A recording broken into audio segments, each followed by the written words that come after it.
Evening everybody, and welcome to the first video of 2015. Happy New Year to you all. You may have seen on several places on the web some photos of some Christmas goodies, including, as you can see, Mamods. In this case the tanker for the Mamod railway range, the latest range. There were some other Mamods and obviously some Meccano, amongst other things.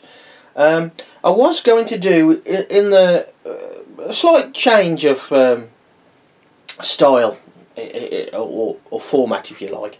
I was just going to get a Mamod, one of the Mamods that I had, and I was just going to plonk it on the table and open it, because I haven't looked.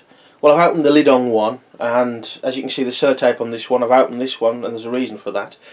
But one of them's the limited edition saddle tank. I was just going to open the box and take it from there, and what we see is what we get, if there's any issues or not, and just take it from start to opening the box. With the railway stuff, that's about all I can do anyway, because it's so difficult to run in here, because it takes up so much space. Anyway, this one, as I say, you can see it's been opened now because something was rattling around inside the box. As I say, you can see it's the lightweight tanker. I have got some other rail in stock, and as you know probably by now, so there's other Mamods that haven't been out the boxes yet. These have jumped the queue a little bit, but easy to hand, so I thought I'd get back into the swing of things. So folks, there we are. I've sliced the sellotape that I put on, and as you can probably see here, we've got the word up. Now, I wrote that on for a pretty good reason, which I'm going to show you shortly. Of course, for the purpose of the video, it's on its side at the moment, so I'm going to show you now what it's like inside. Now, this is as the model comes. Imagine, obviously, it will be tilted up, or it should be, because when you get it, that is what you get for packing. You've got quite a sturdy cardboard frame that holds the model fine when it's upright. It only moves a little bit. That sounds a bit much really, but it's not that bad. Fine, it stops it moving, not that much anyway, left and right, side to side.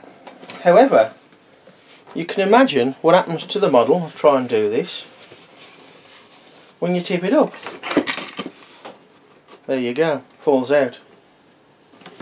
So from that point of view, if you'd had it sent through the post, and this was collected direct from the factory, you can imagine the potential damage to the model. Okay, in theory there's nothing metallic in the box, but I found this. Don't know why. I don't know, 8-inch length of copper pipe. Now I'm yet to delve into the box to see if there's anything that will show why that is in there, or is it just a mistake. I mean, it's handy stuff. I'm not knocking that, but imagine the wagon rolling around through the post in the box with that to clatter to. So, not good. I have informed Mamod of my thoughts on this. Basically, it needed a lot more packaging around it, or another frame over the top, then some bubble wrap. So what else have we got so far before we delve into the model itself? Well, here we have a diagram. The wagon, like all the lightweight stuff, is dual gauge, so you can set it up by swapping the spacers around, removing them, simply by removing the O-rings and altering the spacers. You can alter the gauge to gauge 1 or gauge O, as what suits you what you've got. I have got a bit of gauge 1 track, but by far I've got a lot more Mamod O gauge track. And that's it for the box. There's nothing else, it's just a common garden brown box. So now we'll look into the model. Right, here we go. There we have the tanker itself. Quite smart. Of course, all it is really is a short boiler on the top. It's even got the sight glass at the one end, so it's a short boiler. Well, I think it's short. It looks pretty short. I don't think it's no, it is. I think about 2/3 the length of, say, a SP2 boiler. I'm not sure. You've got the drive bands to hold it on round the hooks at the bottom, and a very nicely turned little top to it. Of course, you could put water in it, and obviously that these, as you saw there, the drive bands, what were drive bands, wrapped round slightly around the top to hold it tighter. It does move a little bit, but actually that's pretty good as it is. A nicely turned top, which is different from the norm. Standard fit, safety valve stroke whistle. So that is nice. I suppose the other thing, of course, because you've got a sight glass in there, and I'm guessing there'll be a rubber. You've got a sight glass in there. There's a rubber seal in there, I could think. There's a spare should you really need one in emergency. Twin buffers with I'll try and get this in focus there, with the hook there that's formed out of the buffer beam, same the other end there. So that's pretty. It's a pretty neat looking wagon. It is quite sturdy, but it is reasonably lightweight. I dare say that's heavier than, say, the coach, for example. So right, what else have we got? We've already seen the copper pipe, whatever that was all about. I'm going to take out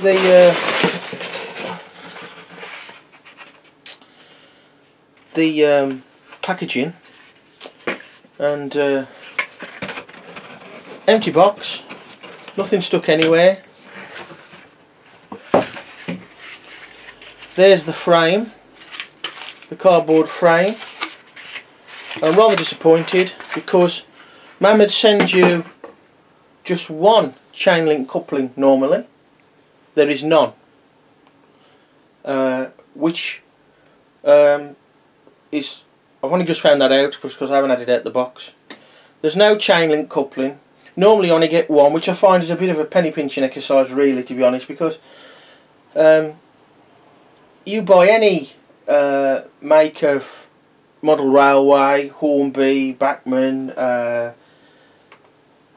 all sort. Well, most of them are owned by Hornby now, aren't they? You know, you had Lima and all sorts. You get a couple in both ends. Now you've got the hook, but you haven't got the other half. And the nice thing about most couplings is if you've got one on one end and one on the other, yeah, you might lose one, but you can still get out to that situation by having one at the other end, and of course one at the other end of the other coach. So to me, I'm a bit disappointed the fact that there's no chain link couplings at all. Probably an oversight, and I'll forward that information to Mamod shortly. As I say, this is the first time I've had it out of the box to inspect, really, and normally the chain links are sellotaped to the box somewhere. This is not the case. I don't think it's underneath. No, it's not. So I don't know whether I prefer the drive bands hooked over like crosswise. Let's have a look. Yeah, I suppose that is firmer. So not much to say about the wagon. It's quite nicely made. There's no solder by the looks of it, excess solder. Could do with the polish. There's a few fingerprints on. Of course, some of them will be mine now. Underneath here we have the wheels, and you've got the spacers there and there, the different spacers, and you just take off the O-ring. You've got brass bearing for the axles, which is good. All aids the lack of friction. So not much to say. A nice looking wagon. I forget the price, but I think on average they're around 50 quid. I think the tenders are 35, or they were last time I looked. I think the brake van's 47, so around the 50 quid mark anyway. Some of them, I don't think they're any more than 50 quid, but check the Mamod website, of course, the shop there, it'll give you up-to-date prices. So, nice looking little wagon. No obvious problems with the wagon itself at first look, except the lack of chain link couplings.